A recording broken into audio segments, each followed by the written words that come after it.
Good evening, everyone. First of all, I'm glad you're very close. Can you hear us okay? Yes. Fantastic. Welcome. We are the Icebox Radio Theater, and we're here yet again. I think we have done a live show on the band shell. Oh boy, got to be about every summer since we were founded in 2004. And we're very glad to start this non-musical concert in the park. Thank you for coming out today. Round of applause for the weather, because that's always fun to do. Well, we have a fun program ahead. We'll be recreating an old classic old-time radio mystery featuring Rex Stout's immortal detective Nero Wolfe. More about him in a moment, as well as the original world premiere mystery written by yours truly that's entitled The Bait Shop, The Case of the Missing Fish. And in between the plays this evening, we're very proud to present David Griffith of the Falls High School speech team, who is going to do his award-winning humorous piece, I Am Not Batman, which means his t-shirt lies to us. It's not humorous. That's the intermission. Oh, it's not humorous? No, it's not. All right, it's not humorous. Nobody laugh. Nobody laugh at Nero Wolfe either. He gets very offended. A few notes about this evening. I know it's always kind of tough to hear in the band shell, so with us sandwiched between the mill and the highway, but you will find a couple of radios, one over in the picnic shelter, and there's another one sitting over there. If you can't hear right here, scooch up to one of those and that will work just fine. If you happen to have your own radio with you, because who doesn't carry a transistor radio these days, we are broadcasting at 88.7 FM. That's 88.7, very low power, probably be just the park. We're also broadcasting live on the internet, both on Facebook and at our website, that's iceboxradio.org.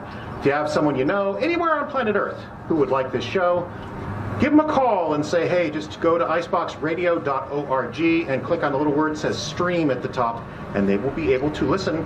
And that means if you laugh real loud at the funny parts, they might be able to hear you wherever they are. Okay, a few notes about our feature presentation, Nero Wolfe. Fictional character, a brilliant, oversized, eccentric armchair detective created in 1934 by American mystery writer Rex Stout. Stout wrote 33 Nero Wolfe novels and 39 novellas and short stories from 1934 to 1975, and the stories have been adapted for film, radio, television, and stage. On radio, actor J.B. Williams starred in the first incarnation of The Adventures of Nero Wolfe. That was in 1943 on the regional New England network. Santos Ortega assumed the role when the suspense drama, moved to ABC in July of 1943. Louis Vittes wrote most of the scripts for the 30-minute episodes, basing none of his stories on Rex Stout's original stories. But the most famous Nero Wolfe on radio was undoubtedly the immortal Sidney Greenstreet, who appeared in such films as Casablanca and The Maltese Falcon. Greenstreet starred in The New Adventures of Nero Wolfe, which ran on NBC from October 1950 to April 1951. The episode we're recreating tonight, Stamped for Murder, was the premiere episode of this series and first aired October 20th, 1950. So, without further ado, ladies and gentlemen, it's 7:07 on the Edge of America, and the Icebox Radio Theater is on the air.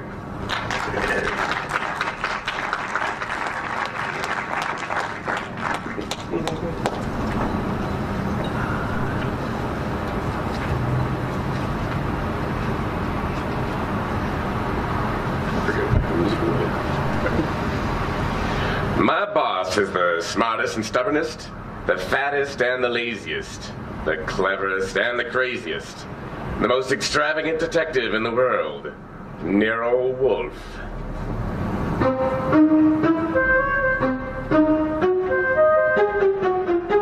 It's the adventure of Stamped for Murder, with that brilliant, eccentric private detective, orchid fancier, and gargantuan gourmet, Nero Wolfe, starring Justin Kapla.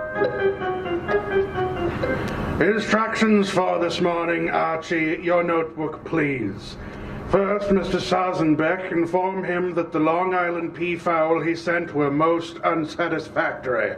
Peafowl's breast flesh is not sweet and tender unless it is protected from all alarms, especially from the air, to prevent nervousness. Long Island is full of airplanes. Now, look, Mr. Wolfe. I shall need a dozen chickens that have been raised on blueberries and a fresh-killed lamb for tomorrow. Mr. Wolfe, please listen, there's a... Mr. Goodwin, be quiet.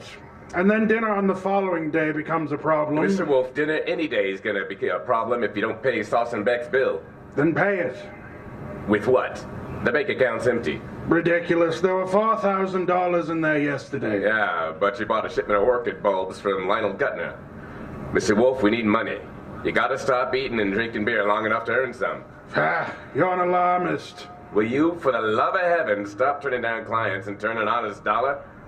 I've got a couple of prospects right outside the door. Send them away, Archie. No, sir. Send them away. Tell them I've gone to Egypt.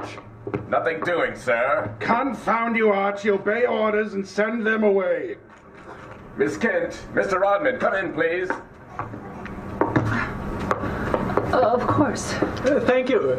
Thank you. Confound you, Archie. You're mutinous. Yes, sir. And you're stuck with it. This is Miss Gloria Kent and Mr. Rodman. How do you do? They arrived as advertised with a pressing problem. Good evening. Your people are here by sufferance only. I shall speak to Mr. Goodwin about it later. Yes, indeed, I know my pressing problems, Miss Kent. What are yours?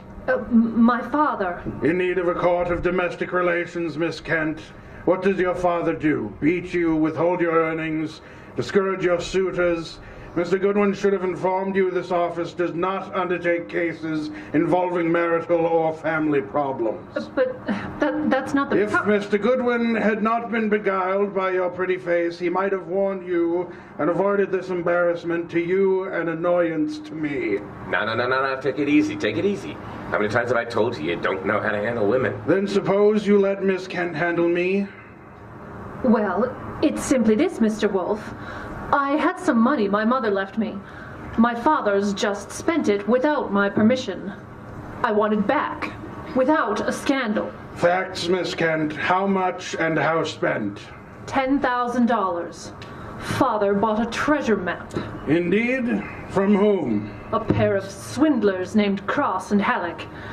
They've driven him crazy talking about fortunes salvaged from the SS this and the SS that. He's got a map and old letters he studies. He's childish. Many fortunes have been recovered, many more await on the sea floor. How do you know that your father has been duped? Well, I know. You do, Mr. Rodman. Yes. Cross and Halleck bought some old letters from me, written by my grandfather from Hawaii. They used them to manufacture the map and evidence, and that's what they sold to Kent. Oh, Father thought he was being so clever. He had the paper analyzed. Of course, the document research laboratory said the letters were genuine. They were, but something new had been added. Oh, I'd never have known if Mr. Rodman hadn't told me. You were a party to the swindle, Mr. Rodman? I was not. I never knew what they were up to. Mr. Wolf, you've got to help me. I can't do anything with Father. I can't convince him. Even Mr. Rodman can't. No, Miss Kent, I'm sorry, but this is not for me. But you must. You must. Not in my office, madam. No tears. Please, Archie, stop her. Okay, you're gonna be okay. Archie, when Miss Kent has finished her disgraceful exhibition, show them out. How dare he walk out on us like he was a... Easy now. I know him and you don't. He gets into a panic when women cry. Or else he's curious about what Fritz is cooking for lunch. No, just wait a minute, please. Oh, aren't you ashamed of yourself walking out like that on that poor kid? That hysterical gamma. She's lost all her money. She needs help. I charge high fees, Archie. So charge a small fee. Do you want her to starve? Good heavens, starve? How monstrous. I'm not kidding. While you'll be in here smelling your dinner, she and her father will be starving. I thought you were bringing me a paying client. Well, this is different. She's, Beautiful, Archie. You're impossible. Very well. Go back into them. Get names, addresses, facts. I'm not committed to Miss Kent's case, but we will see. Be a tribute I pay for your weakness for a pretty face.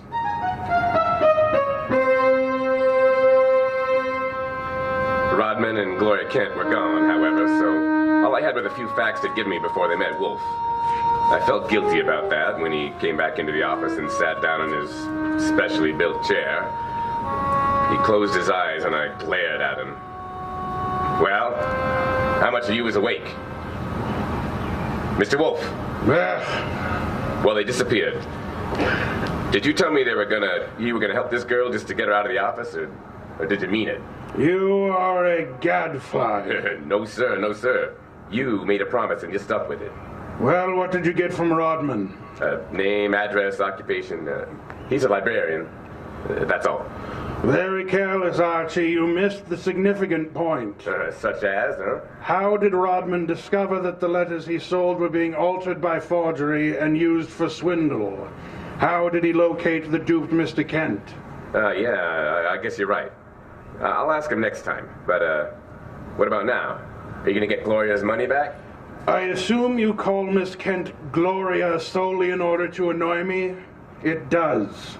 Stop it. Get Cross and Halleck. On my way. You'll find them at the Hotel Beauregard. Oh, no, wrong, sir. According to my notes, their address Never mind their address, Archie. The Hotel Beauregard is the headquarters for successful confidence tricksters. They celebrate their victories there while the money lasts. You'll possibly find Cross and Halleck drinking whiskey or lunching, probably both. I located Cross and Halleck in the hotel bar and lured them back to our place on 35th Street. Wolf was sitting behind his desk with his hands crossed on his impressive middle, at peace with his lunch and the world when I ushered them in.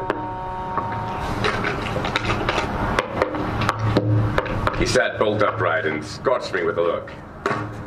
Good afternoon, Mr. Wolf. The tall one's name is Cross, the short one is Halleck. They want to help me invest money.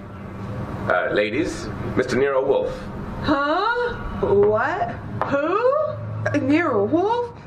Hey, what is this? Confound you, Archie. How drunk are they? Nah, they're not too drunk for business. Let's get out of here. Come Yeah, the dirty shell of a decoy. Hey, wait a minute, you two.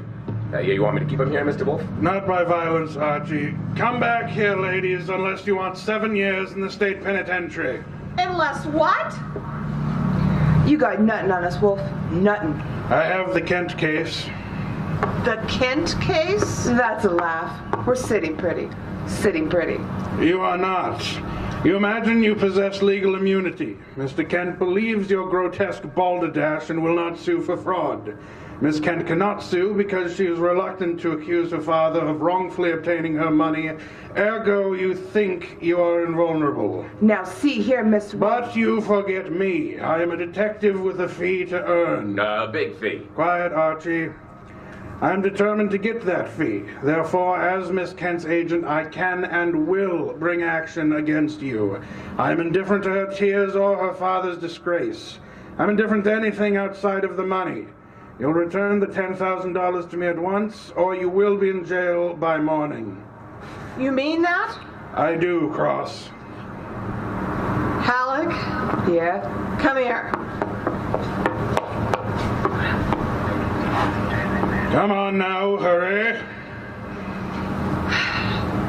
Okay. Here, Mr. Wolf. Halleck and I have decided we don't want to get any trouble with you. Here's your 10 grand. Let's have it. Give the dough to Kent, Mr. Wolf, and get the letter and map back for us. You've got a reputation for being tricky but honest, and we trust you. Come on, Halleck, let's go. Yeah.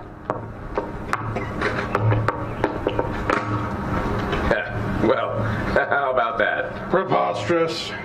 No, sir. Take a look. $10,000. Genuine coin of the realm. Cross is a fool. Does she imagine I am to be fooled so easily? What do you mean? She left the money. She surrendered too quickly, Archie, too easily. And that money in the envelope he was carrying, all ready to refund. Why? Well, maybe she's got a better sucker.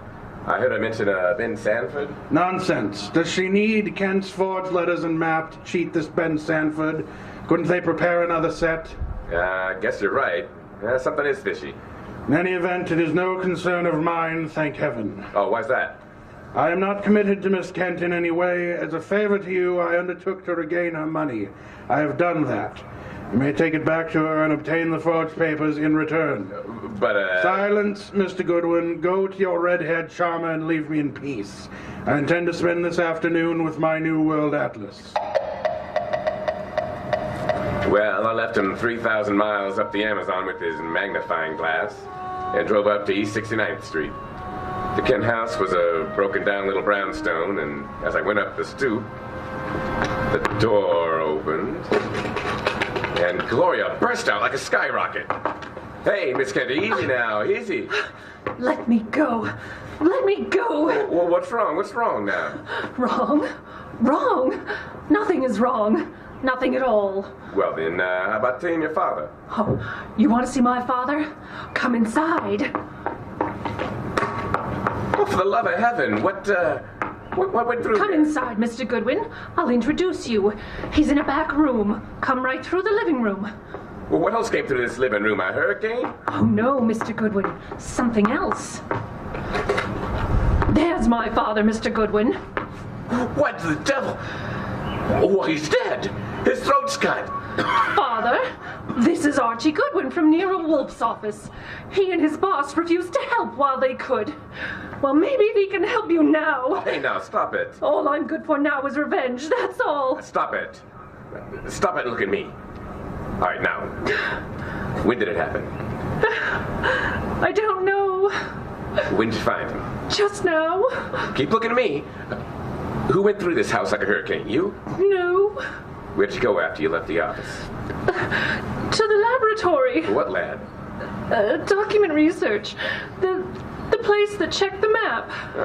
How long were you there? Until an hour ago, I was with Mr. Rodman. Keep looking at me. Keep looking at me. And then what happened? I had lunch. With Rodman? Alone. And then I came home. All right. All right, now, listen to me. I want you to go to Mr. Wolf's house right now. Have you got cab fare? Yes. All right, take a cab. I've got to stay here, but I'll call Mr. Wolf and tell him you're on your way. Now, go on, get.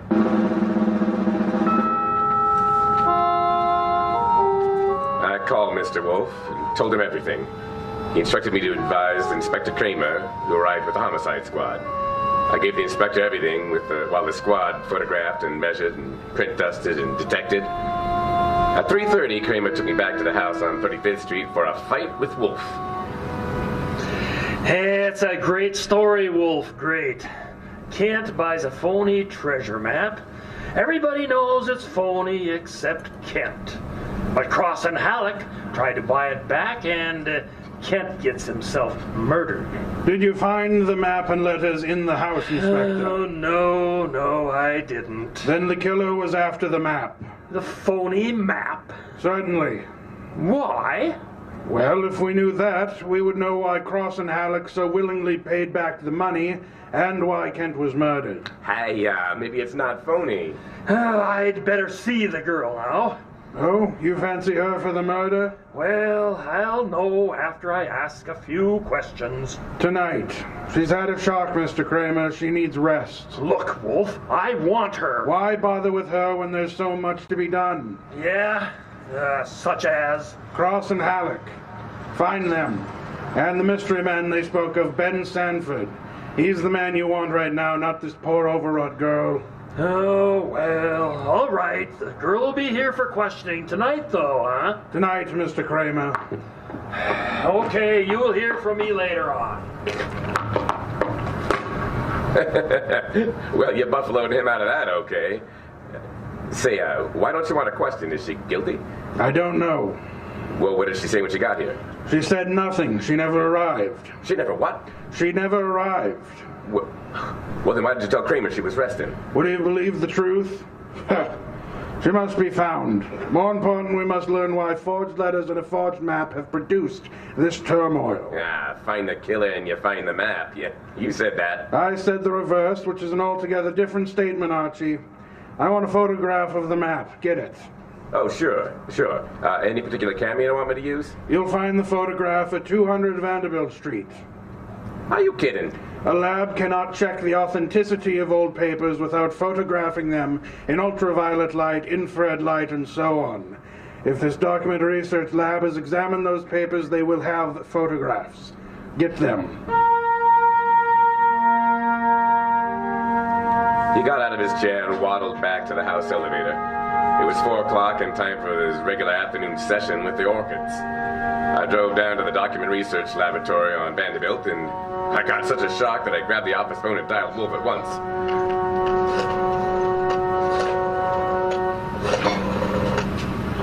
This is Narrow Wolf. Mr. Wolf, Archie here. What's the matter? Are you lost? No, sir, but I found something. Photographs? No, Mr. Wolf. I don't think you'll ever see any photographs of the Kent map. I don't think any were taken. Indeed. Yeah, but guess who runs the document research laboratory? No. Don't guess. You probably know. A man named Ben Sanford. And he's sitting right here beside me. Bring him home with you. Home? But it's 4 in the afternoon. This is your sacred hour when you pray over your orchids. Then Mr. Sanford can join the ceremony.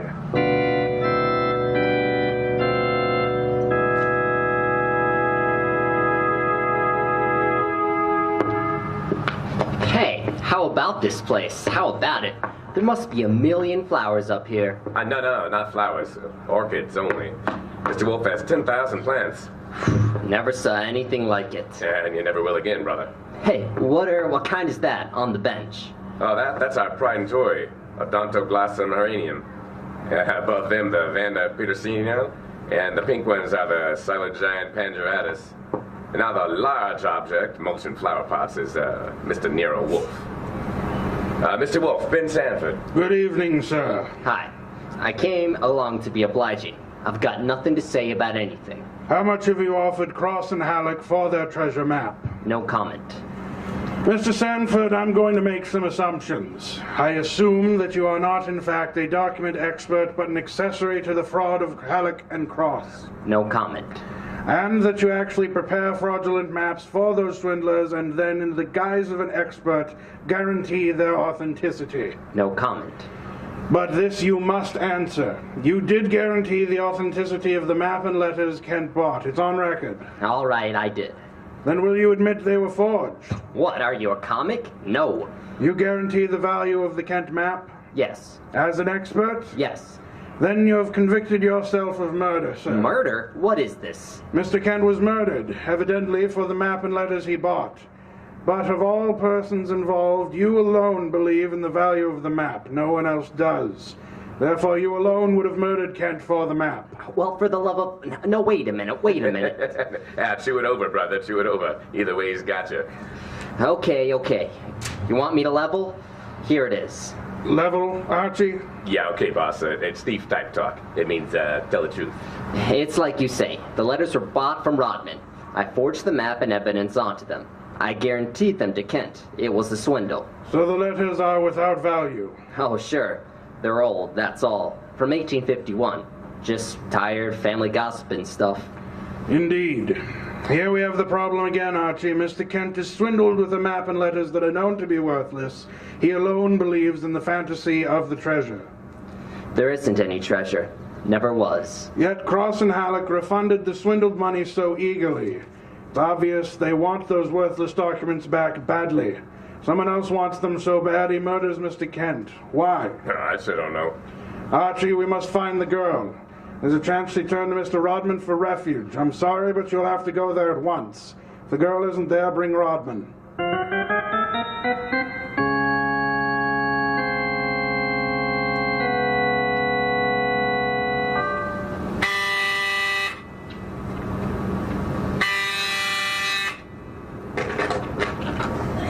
Yes? Hello, Rodman. Remember me?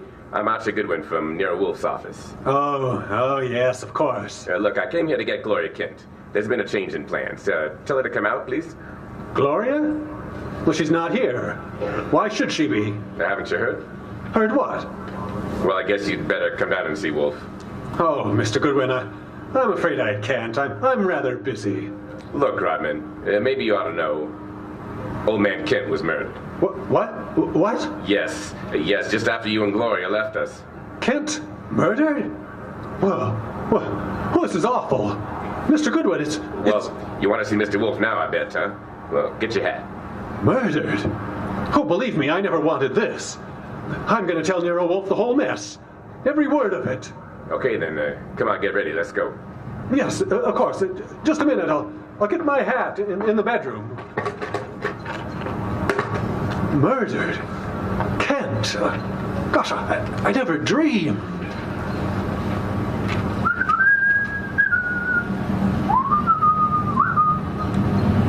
Come on, Rodman.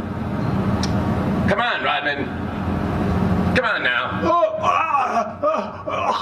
What? No, I didn't hear you. Rodman.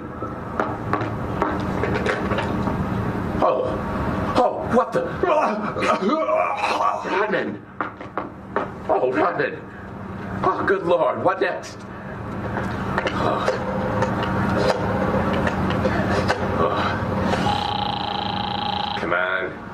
Come on, pick up the phone, come on. This is Narrow Wolf. It's Archie here. We've had a tough break. Yes? While I was waiting for Rodman at the front door, he went to the bedroom for his hat. The killer was there. How do you know? He cut Rodman's throat. Tail him? Well, the back window's open. It's a ground floor apartment. He was out and gone before I had a chance. Archie, where were your wits? Hey, let me alone, boss. I've had a man murdered 20 feet from me. You think I'm cheering? Mr. Kramer's here and he has news for us, Archie. He could not locate Cross and Halleck in their apartment. They'd not been home all day. The maid informed them that she was waiting for her weekly salary. Well, so what? She was most angry and peppery, Mr. Kramer informs me. Red pepper? Exactly. Okay. Maybe I know what you mean. I'll try to deliver the goods this time. Goodbye, boss.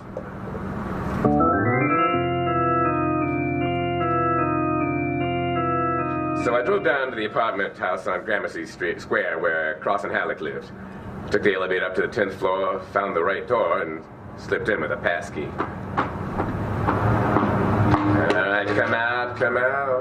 Come out wherever you are. I know you're in here. You fooled Kramer pretending to be the maid, but you didn't fool Wolf.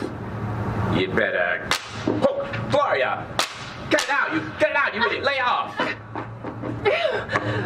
No! It's Archie, you dope. Archie Goodwin from Nero Wolf's office. Remember me? Let me go! Now, give me the gun, Gloria. Give it to me. Yeah, that's right. So, who do you think I was, anyway? Halleck. Oh, brilliant. So Wolf figured you out, huh? Well, you are a brave girl. They killed your father. You came up here and waited for them. You were going to kill him right back, huh? Oh, that red-headed temper. You bluffed Kramer into thinking you were the maid. I had to do something. It was the only thing I could think of to come here and kill them. Well, now, it's all right. You're coming home with Archie. Yeah, just remember one thing. When Wolf's working for you, don't try to do anything. It only gets in Wolf's way.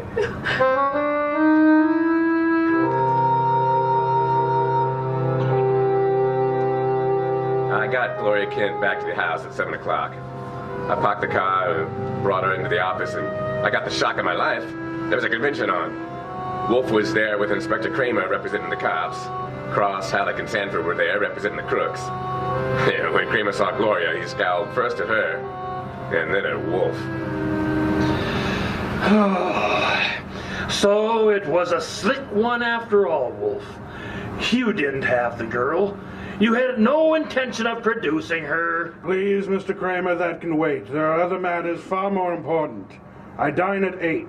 That leaves me 1 hour to solve your murders. Murders? More than one? Yes, two. The new one's Emma Goodwin. Oh, by heaven. Goodwin, if you... Please, Mr. Kramer, not now. First, Miss Kent, good evening. I presume you have met these people, Cross, Halleck, and Sanford? Here, I'll take your purse, please. But why? Don't think of me as naive, Mr. Goodwin. When you left your house after the murder of your father, you took the map and letters with you. They're in your purse now. But that's not true. Archie, the purse. Thank you.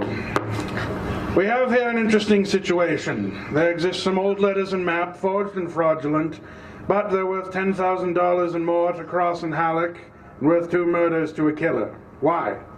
There must be something of great value in the letters. Yeah, such as? Something which Mr. Sanford could not see, although he worked on the document closely. Yet something which could be made manifest. What is the answer, Miss Kent? You know it. I swear I don't. Secret writing. Archie, bring the chafing dish from the dining room. All right. Secret writing. I saw nothing when I worked on those letters. Naturally, Mr. Sanford, the writing is invisible, but heat is an agent. Makes most forms of secret writing visible.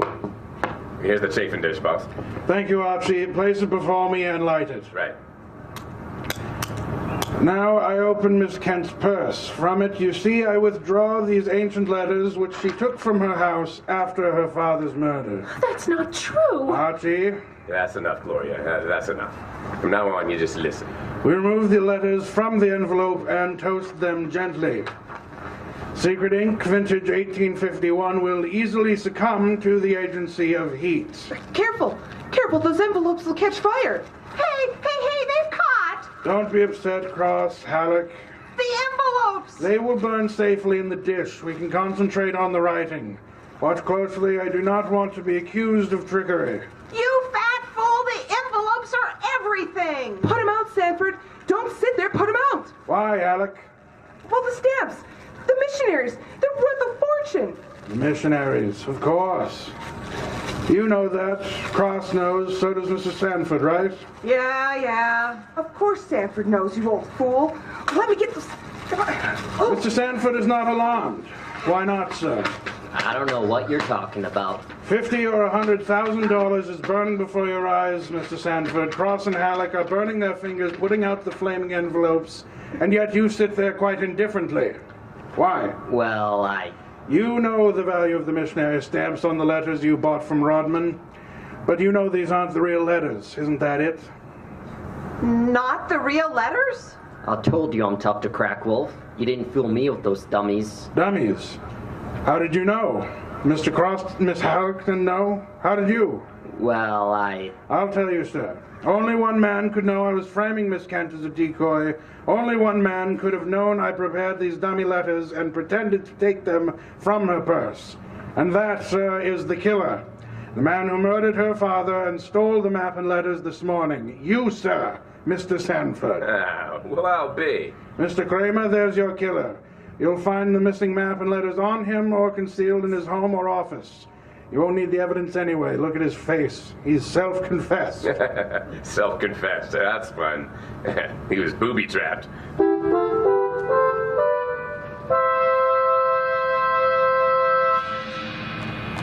No, Mr. Kramer, not a complicated case, really. Very simple. Elmer Rodman sold a packet of very old family letters to swindlers for a small sum. They used the letters to perpetrate their fraud on Miss Kent's father. And the stamps on the letters were valuable? They were a special Hawaiian issue, 1851, Miss Kent, nicknamed missionaries, because missionaries used them for writing home. Extremely rare stamps worth upward of $25,000 apiece. Hey, no wonder they were worth 2 murders. We found 5 of them on Sanford. Excellent. Somewhere or other, Rodman discovered the value of the stamps after he sold the letters. In his effort to get them back, he communicated his discovery to the swindlers, Cross, Halleck, and Sanford. So that's why they returned the money so fast, huh? Precisely. In an effort to have the sale rescinded. Rodman sought out Kent and tried to convince him of the fraud. Alas, he would not listen to the truth, Mr. Kramer. Oh, I get it. And while the others were hassling around, Sanford tried to steal a march and quietly resorted to murder. And there you have it. Great job, boss. Great job. So Gloria not only gets the 10 grand back, but 5 times 25, which is about 125,000 worth of goodies. Now, figuring your rates by the hour, that means you've done a grand job worth about, Miss Kent, I did not nor will I demand a large fee for what I have done. I will not go back on my word. But I can beg for a favor. I'll be only too happy to... Wait. I ask something that will not be easy to grant. What is it? Will you use your red hair, your pretty face, your admirable figure, and your ample fortune to lure Mr. Goodwin away from this house tonight? I would like to enjoy my dinner in peace. Well, that won't be difficult, Mr. Wolf. All right. Well, let's have an understanding right now, Gloria.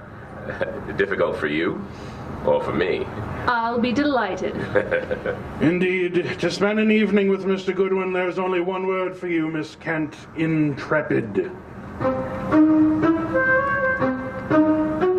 You have been listening to The New Adventures of Nero Wolfe, Stamped for Murder, starring Justin Kapler as Nero Wolfe. Tonight's story by Alfred Bester was based on the famous characters created by Rex Stout, produced by the Icebox Radio Theater, and directed by Jeffrey Adams. In the cast were Jim Yunt as Archie Goodwin, Ayla McIntosh as Gloria, Douglas Screef as Rodman, Diane Adams as Cross, Scotta Turner as Halleck, David Griffith as Sanford, and Tom Bement as Inspector Kramer. Sound effects by Jeffrey Adams. This is Douglas Screef speaking.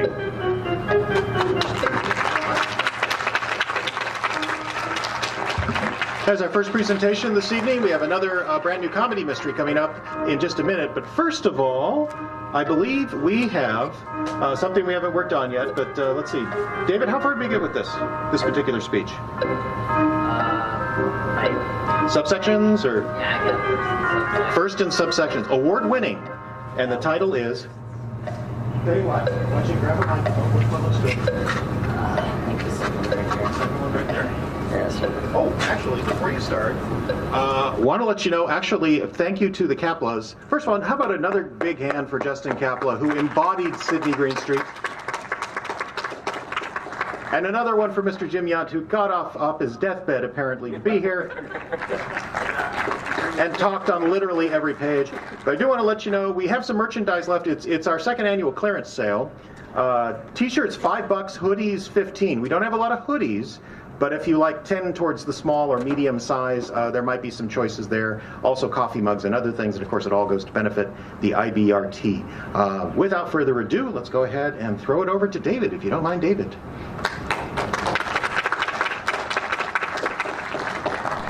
I Am Not Batman by Marco Ramirez. It's the middle of the night, and the sky is glowing radioactive red. And if you squint, you can maybe see the moon through a thick layer of cigarette smoke and airplane exhaust that covers the entire city, like a mosquito net that won't let the angels in. And if you look up high enough, you could see me, standing on the edge of an 87-story building. And I'm freaking Batman! And I got Batmobiles and Batarangs and freaking Batcaves. And all it takes is a broom closet or a fire escape, and my hand-me-down jeans are gone. And my navy blue polo shirt, it's gone too. I'm transformed. And nobody pulls out a belt and whips Batman for talking back, or for not talking back. And nobody calls Batman simple, or stupid, or skinny. 'Cause Batman doesn't mean nobody harm, ever. 'Cause all Batman really wants to do is save people and maybe pay Granny's bills one day and die happy and maybe get famous. And kill the Joker. Tonight, like most nights, I'm all alone. And I'm watching. And I'm waiting. Like an eagle. And my cape is flapping in the wind, and my pointy ears are on, and that mask that covers like half my face is on too. And I got like bulletproof stuff all on my chest, so no one can hurt me. And nobody is gonna come between Batman and justice. From where I am, I could hear everything. Somewhere in the city, there's an old lady picking styrofoam leftovers up out of a trash can, and she's putting a piece of sesame chicken that someone spit out into her own mouth. And somewhere, there's a man. A man in a janitor's uniform stumbling home drunk and dizzy after spending half his paycheck on 4-ounce bottles of twist-up beer and the other half on a 4-hour visit to some lady's house on a street with the lights have all been shut out by people who'd rather do what they do in this city in the dark. And half a block away from Janitor Man, there's a group of good-for-nothings who don't know no better, waiting to beat Janitor Man with rusted bicycle chains and imitation Louisville sluggers. And if they don't find a scent on him, which they won't, they'll just pound on till the muscles in their arms start burning, till there's no more teeth left to crack out. But they don't count on me. They don't count on the dark night with a stomach full of grocery store brand macaroni and cheese. 'Cause they'd rather believe I don't exist. And from 87 stories up, I could hear one of the good-for-nothing say, "Give me the cash!" And I see Janitor Man mumble something in drunk language and turn pale. And from 87 stories up, I could hear his stomach trying to hurl. So I swoop down, like, and I'm fast, I'm like darkness, I'm like swoosh! And I throw a batarang at the one-naked light bulb, and they're all like, "Whoa! Who just turned out the lights? What's that over there?" Did anybody hear that? So then, one of the three good-for-nothings gets it to the head. Number 2 swings blindly into the dark cape, but before his fist hits anything, I grab a trash can lid and BAM! Number 1 comes back with a jump kick. I now know judo karate too, so I'm like BAM! But before I can do any more damage, suddenly, we all hear a click click. And suddenly, everything gets quiet. And the one good-for-nothing left standing grips a handgun and aims it straight up. Like he's threatening, maybe, to blow a hole in the moon. And both 1 and 2 are scrambling back away. And the drunk man, the janitor man, is huddled in a corner praying to St. Anthony because that's the only one he could remember. And there's me. Eyes glowing white, cape blowing softly in the wind. Bulletproof chest heaving, with my heart beating right through it in Morse code for screw with me just once. Come on, just try. And the one good-for-nothing left standing, the one with the handgun, he laughs. He lowers his arm, and he points it at me. And he gives the moon a break. And he aims it right between my pointy ears, like goalposts. And for a second, it seems like maybe I'm gonna lose. "Don't kill me, man! Snap! Wrist crack! Neck smack! Pow!" He's on the floor, and I'm standing over him. And I got the gun in my hands now, and I hate guns. I hate holding them because I'm Batman. Batman don't like guns, but for just a second, my eyes glow white, and I hold this thing where I could speak to the good-for-nothing in a language he understands. Click, click. And the good-for-nothing becomes good for disappearing into whatever toxic waste chemical sludge crap hole they crawled out of. And it's just me and Janitor Man. And I pick him up, and I wipe sweat up his forehead. He begs me not to hurt him. I grab him tight by his Janitor Man's shirt collar and I pull him to my face. And he's taller than me. But he listens when I look him straight in the eyes and I say 2 words to him. Go home. And he does, chucking behind his shoulder every 10 feet. And I swoosh from building to building on his way there because I know where he lives. And I watch his hands tremble as he pulls out his keychain and opens the door to his apartment. And I'm back in bed before he even walks in through the front door. I hear him turn on the faucet, pour himself a glass of warm tap water, and he puts the glass back in the sink. And I hear his footsteps, and they get slower as they get to my room. And he creaks my door open mad slow. And he takes a step in, which he never does. And he's staring off into nowhere, and I act like I'm just waking up, and I say, "What's up, Pop?" And Janitor Man says nothing to me. But I see in the dark. I see his arms go limp, and his head lifts. For I could see his face. For I could see his eyes. And his cheeks are dripping, but not with sweat.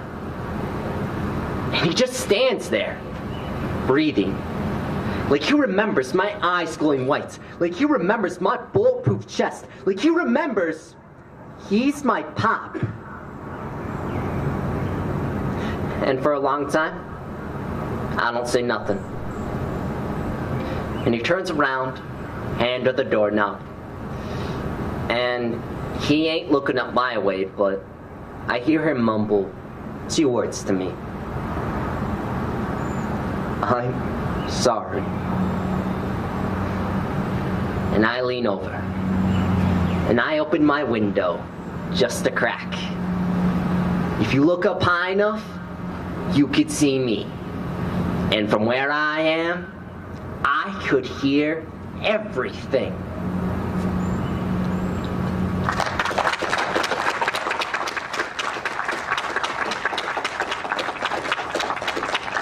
David Griffith, ladies and gentlemen. Give us just a chance to get a drink of water and reset, and we will continue with the case of the missing fish from a brand new series called The Bait Shop.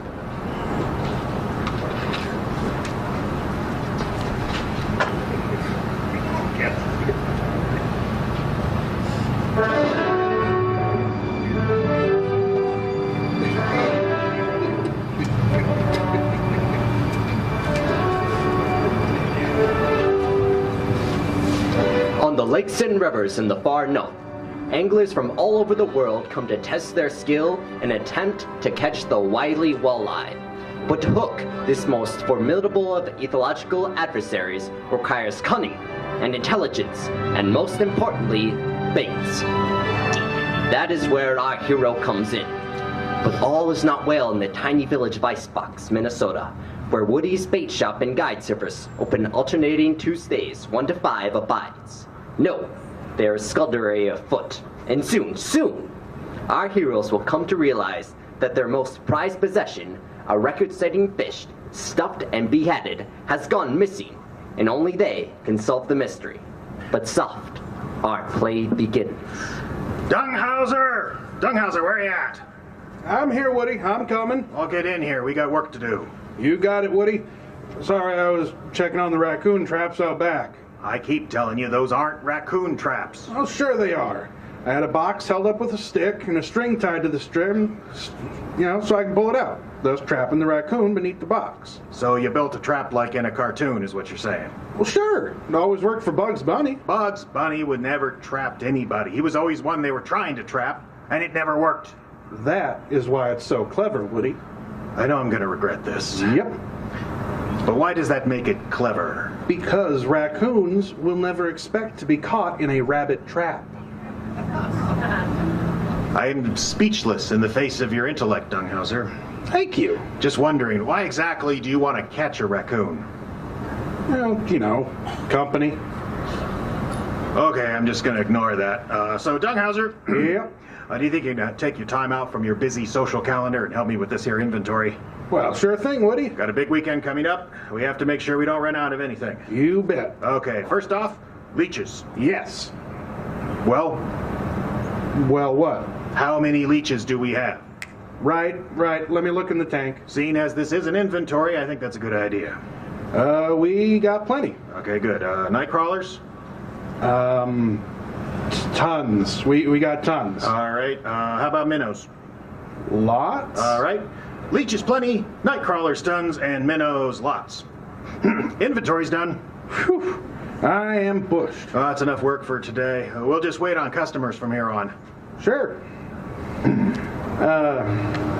Woody, Yeah? you want I should turn the little sign on the door from closed to open? Nah, if anyone's real serious, they'll come on in. See? And I'm telling you, it's gotta be a record. And I'm telling you, the record still stands for Don Mickle, a professional fishing guide who caught a 35.1-inch walleye on the Rainy River in 2012. What's all this about? No, we was talking about your fish, Woody. I think it's a state record. Oh, you mean the Governor? Yeah, he's quite a fish. Say, where is he, Woody? His usual spot on the wall is empty. I take him down once a year and send his carcass back to the taxidermist for cleaning. You gotta take care of a fish that size or they'll go all shiny and plastic looking on you. Caught right here in Rainy, wasn't it, Woody? That's right. 2004 it was. Choppy day on a reef right near Oberholzer's. Just a jig and a minnow, that's all it took. Wow, some fish. I'd love to catch a fish like that someday. Well, you could always buy a better rod. Fish finder, new license holder, You think that would help, huh? anything really. Just spend money in the store. Why? Luck? Uh-huh. Well, maybe I'll just head out with what I've got instead. When's the Governor going to be back on the wall? Don't know. Dunghauser? Yeah, Woody? When did old Pete say he'd be done cleaning the Governor? What do you mean? When you took the fish into the taxidermist, how long did he say the job would take? I never took no fish to the taxidermist. What? I told you to last week. Well, yeah, but I've been real busy. Raccoons, huh? They are slippery little devils. Now, hold on. If you didn't take the Governator, and I didn't take the Governator in, then why isn't the Governator hanging there in his spot on the wall? Maybe he swam away? Nah, we haven't had any flooding at all this year. You mean you don't know where your prize fish is, Woody? Worse than that, Dee Dee. I think my prize fish has been stolen. Dun, dun, dun! Deputy Stu, I want to thank you for coming down so quick. Oh, that's all right, Woody. The law waits for no man. And I couldn't let a capital crime like this go unpunished. Well, we don't want to make too big a deal out of it. Oh, no. We have to catch the culprit as quick as possible, or none of us will be safe. The thin blue line between civilization and chaos. Oh, stretched to the breaking point. We're liable to be murdered in our own beds.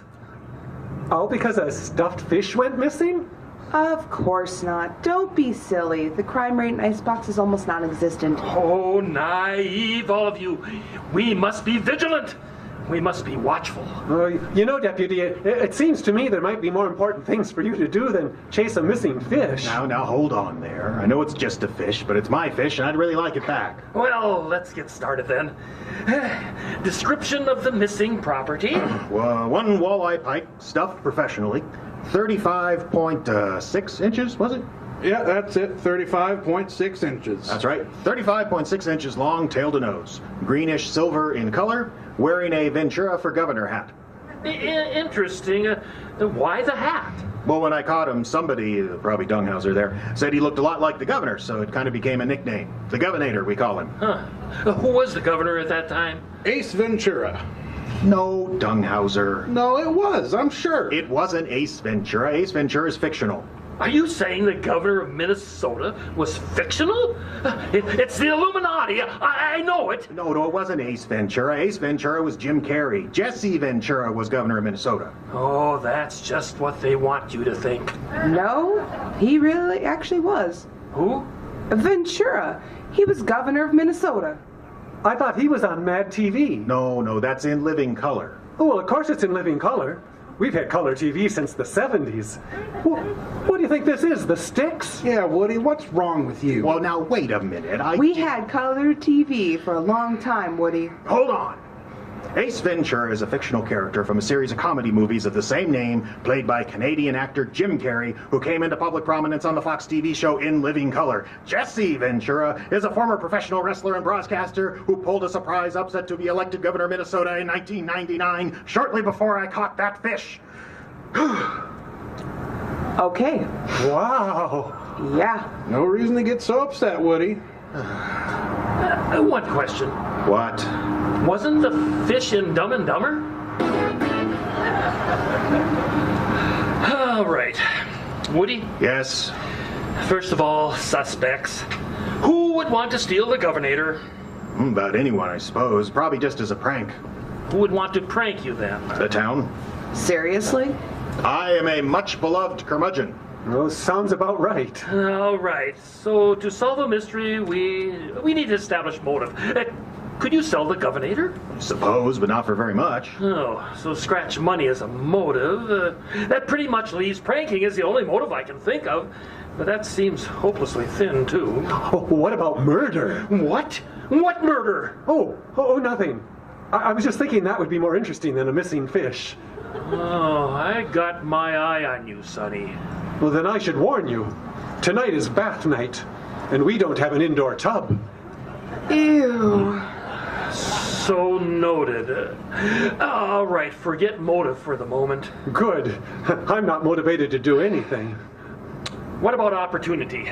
Who had a chance to come in here and take the fish, Woody? Well, seeing as the back door don't lock no more, pretty much everyone. You should get that lock replaced. I did replace the lock last spring. Problem's not the lock, it's the door.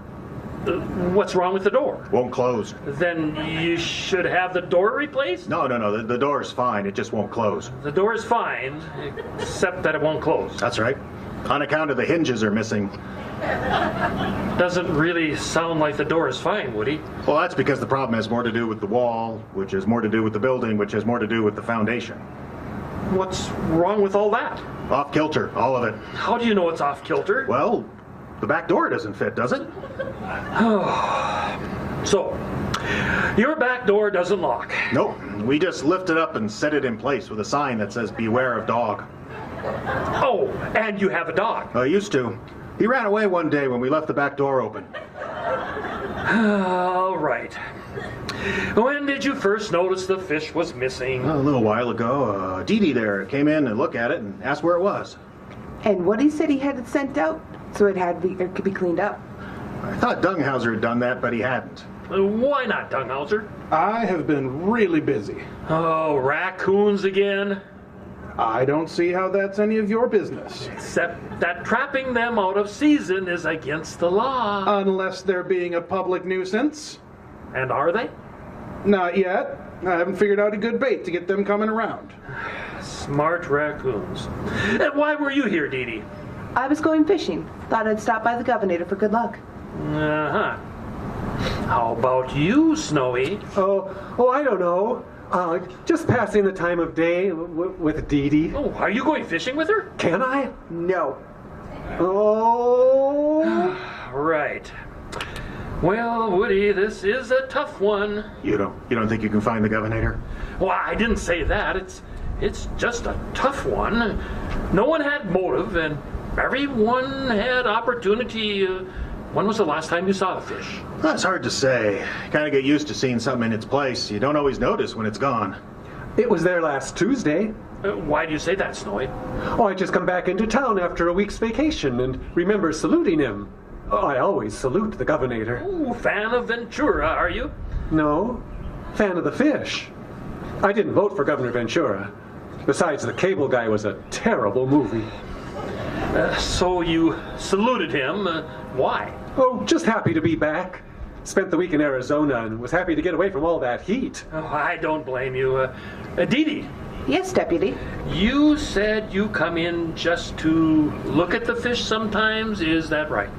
Well, yeah, but I wouldn't steal him. Yeah, still, it's kind of odd behavior, just looking at a stuffed fish. Well, my granddad taught me to fish when I was little. He held the record for a walleye caught on Rainy Lake until Woody broke it with the Governor. I'd like to get the record back for my family. Oh, but how come you stare at the Governor? Inspiration. What is it, Stu? You got a theory? Dee Dee, where were you between now and last Tuesday? A lot of places. Can you be more specific? Not really, no. Why? Because you're guilty? Oh, now wait a minute. No. It's the question is too generic. I've done a lot of things between now and last Tuesday. Been in here to look at the fish? No, as a matter of fact, I've been busy. Doing what? I have a job, Deputy. And I had plenty of minnows, so I haven't been into Woody's shop. Woody? That about sound right? Well, I can't pay attention to everyone comes in here, can I? How many women you have come in regular? Well, the wife and Dee Dee. That's what I thought. So when... She's right. I don't think I've seen her recently. Not in the last few days, anyway. Well, be that as it may. Dee Dee, Yes, Deputy Stu? I think I'm going to have to ask you to come down to the station. What? Just for a few questions, a formality, that's all. A formality. That, that ain't right, Stu. Why not? Someone took the Governor. She's our best lead. All the signs point to her. Well, none of the signs point to her. There aren't no signs to point. Yeah, but she's the only one with motive. She said she's always wanted a fish like the Governor. I suppose that's true. Woody, I swear I didn't take anything. You'd know I'd never steal from you. Be that as it may, I think it would be better if you came along. Am I under arrest? I'd prefer it if you just come along volunteer-like. It's a lot easier that way. All right. Woody, No, yeah, Dee. all right if I leave my boat tied up at your dock? Oh, of course. You'll be back before you know it. Thanks. Woody, you know I didn't. I know, dear. I know. Oh, no. Oh, no! Now, take it easy, Snowy. No, you don't understand. They took her away like a common criminal.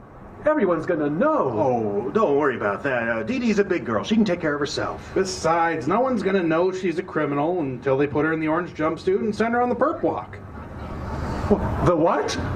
The perp walk.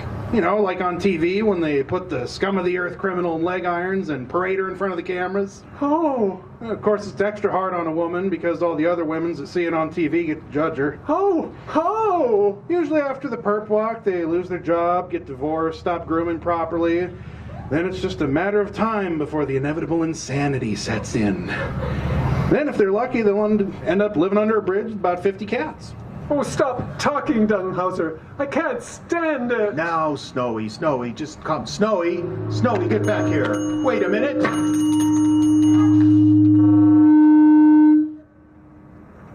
Oh, where's he going in such a hurry? Well, maybe he wanted to get home, watch it all unfold on TV.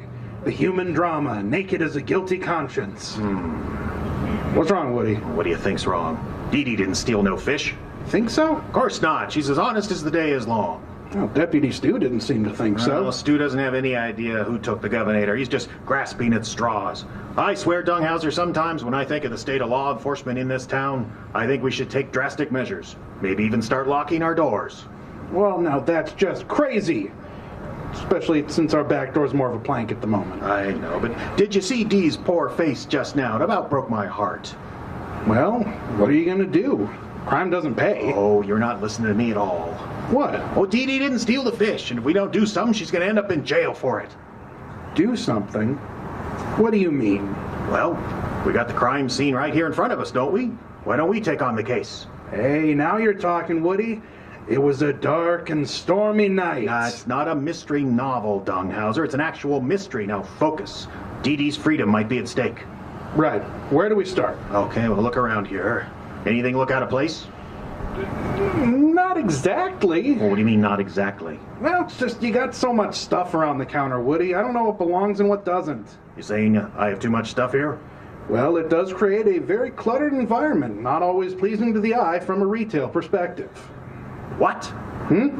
Sorry, I just thought I heard something intelligent creep out of that mug of yours. Still, I'm not wrong. I mean, look at this. You have 3 spinners of tackle, a box of weights, another box of loose fishing line. I'm going to put that line back on the reels one of these days. Box of pocket schedules for the Vikings from about 3 years ago, cigarette lighters shaped like fishing rods, book of matches from the London Bridge, 3 books about fishing Rainy Lake, some of those mints from the Lions Club. Wait, back up a second. What, you want a mint? No, what was that just after the fishing rods? You sell rods, Woody. This is a bait shop after all. Just hang on. See, here we got the lighters, the schedules, the mints. Here, right here. What is it? A box of matches from London Bridge.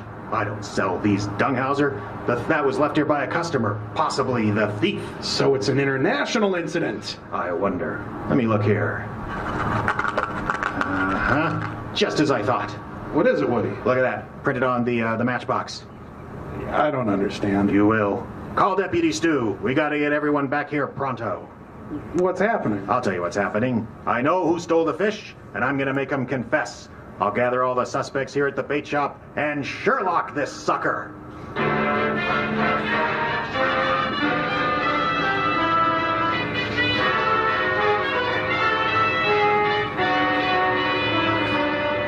I want to thank you all for gathering here today.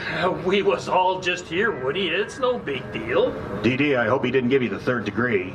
Actually, he'd already let me go. I was home baking cookies when you called. My favorite cookie's chocolate chip. That's why I made oatmeal. Oh! Yeah, I just wanted to question her. And falsely accuse her, I bet.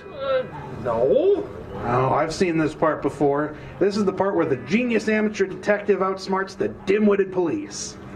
Well, that's uncalled for. Besides, who's the genius detective? Woody? No, seriously, who's the genius detective? You don't think I can detect this here situation? I'm about to give you a big surprise. Well, make it snappy. My cookies will burn. All right, so Deputy Stu did most of the legwork for me. I did? Established that practically everyone had opportunity to steal the governor. That left motive as the only way to discern the culprit.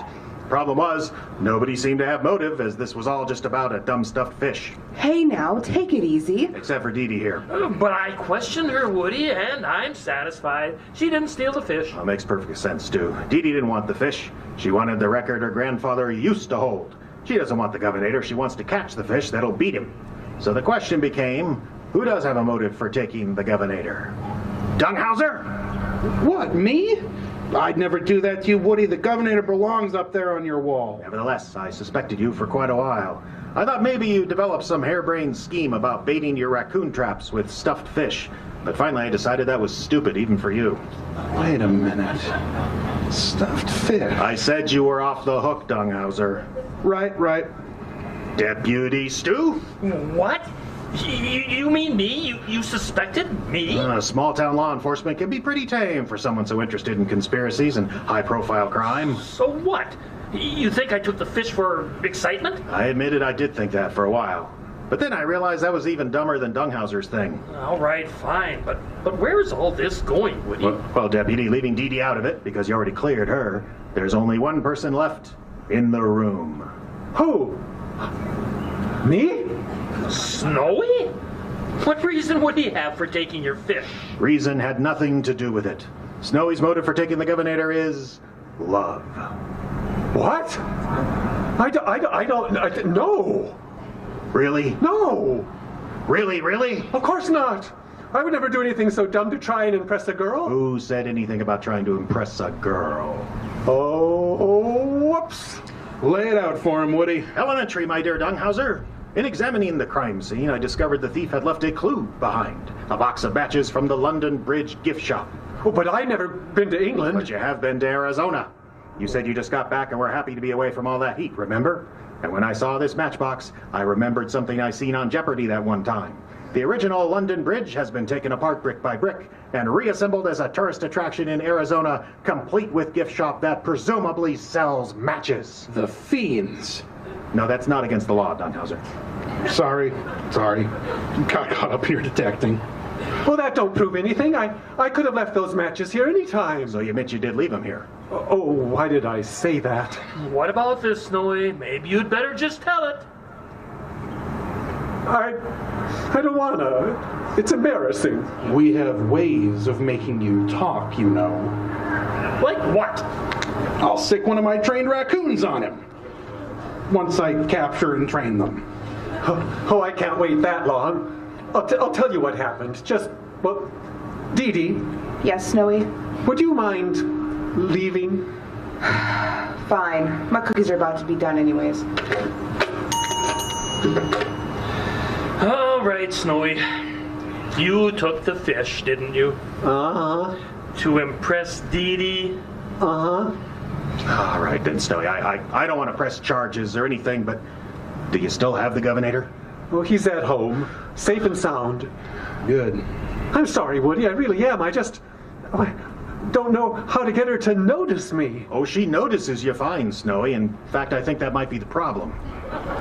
What do you mean? Never mind. Can I just have my fish back? Of course. I'm sorry, Woody. You can take me away, Deputy Stu. Oh, I ain't pressing charges. I just want the fish returned. I kind of figured that. Come on, Snowy, you can show me where the Governator is. We'll get him back here in a few minutes. I feel so stupid. She's so pretty, and I didn't know what else to do. She never even looks at me. Well, you never know how things will work out, Snowy. Keep your chin up.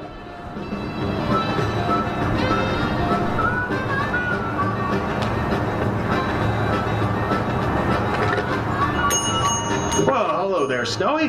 Haven't seen you in over a week. Yeah, well, I wasn't sure I'd be welcome. Of course you are. Bygones be bygones, I always say. Besides, I got bigger problems. Dunghauser's obsessed with the idea of baiting his raccoon traps with stuffed fish now. I've had a heck of a time keeping him away from the Governator. Oh, that's too bad. Hey, would you believe it? Dee Dee said she'd go out with me. No kidding. Yeah. In fact, we're meeting here to go fishing, then maybe dinner. I can't believe it. Heads up, here she comes. Oh. Hey, Snowy. Ready to go? Sure. Hey, could you, go take a look at my outboard? It's misfiring or something. Okay. It's a very nice thing you're doing, Dee Dee. Well, it's not every day a girl gets an admirer willing to commit a felony for her. I think it's more of a misdemeanor, but I get your point. What's that? For this, it's a pound of free bait. Now don't spend it all in one place. Oh, Woody.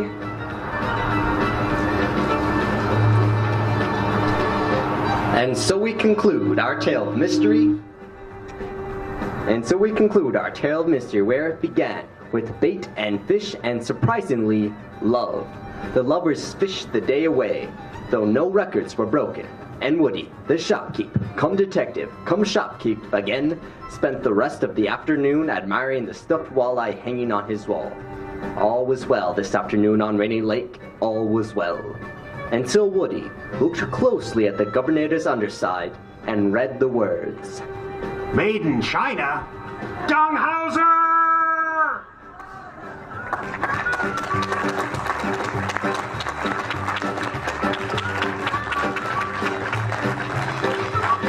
One more round for the cast, ladies and gentlemen. Mr. Justin Kapla, Scott Turner, Ayla McIntosh, Douglas Screef, ladies and gentlemen. That's Tom Bement. That's Diane Adams and David Griffith. We are the Icebox Radio Theater. Thank you so much for coming to the park. To everyone listening online, thank you so much for listening. Iceboxradio.org. Our merch table will be open for a few more minutes. Good night, everybody.